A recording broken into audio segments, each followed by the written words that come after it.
Men så vil vi prøve at lave en snegltemperatur på cylinderzone 1. Den stiller vi fra 70 grader ned til 50 grader. Toeren, den lader vi stå på 100 grader. Treeren, den stiller vi fra 135 op til 140.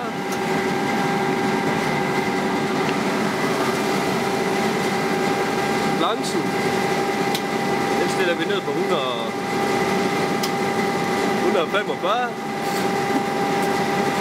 Filterskifteren, den tager vi også ned på 145. Lysen, den lader vi stå. Jeg kan se, at massetrykket på 203. Det er bare tage. Ja, det kan være.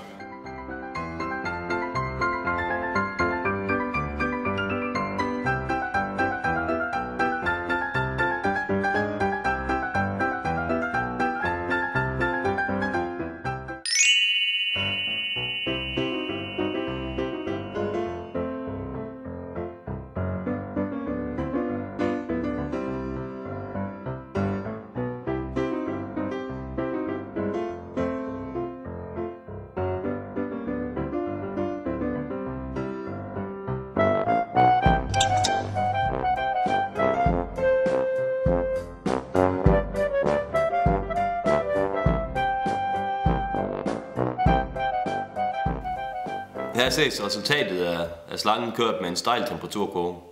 Som du kan se, så er den både ujævn på ydersiden og på indersiden. Og det skyldes, at plasten ikke nåede at smelte helt i starten af ekstruderen, og dermed skabte en større friktionsvarme, som gik hen og ødelagde plasten.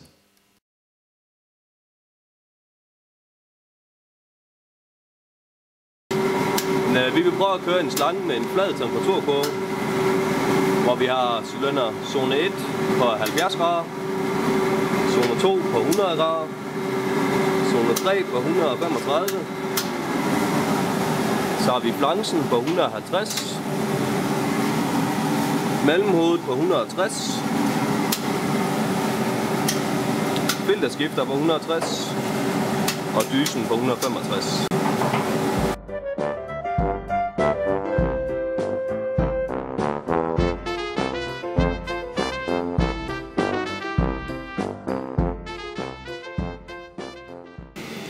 Så har vi kørt nogle slanger med en flad temperaturkurve.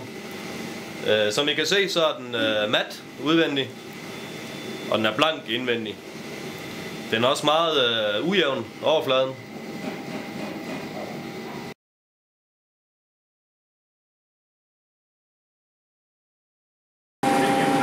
Ja, og nu vil vi så prøve at køre med en endnu lavere temperaturkurve. På zone 1 har vi stillet den på 100 grader.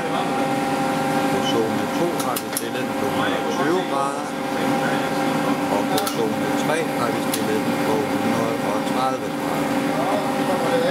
Flangen har vi også stillet på 130.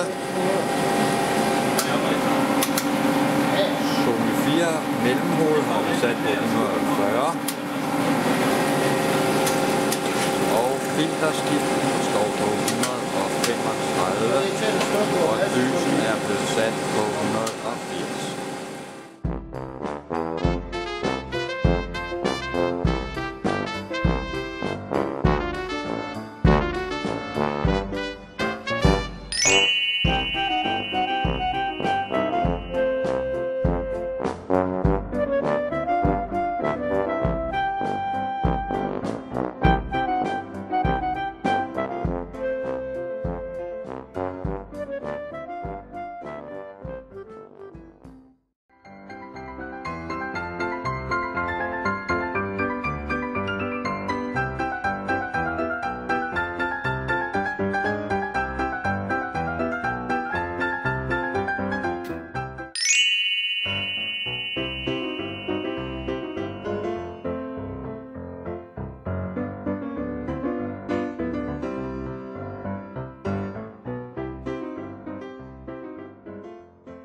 Det er rent og skært nødvendige, det elementært nødvendige. Det er det, som du har brug for på din vej. Det er nu og her nødvendige, uden det vi svært elendige. Men få det der nødvendige af en leg. Min tid er min egen, der er ingen system. Og dagen og vejen er ingen problem.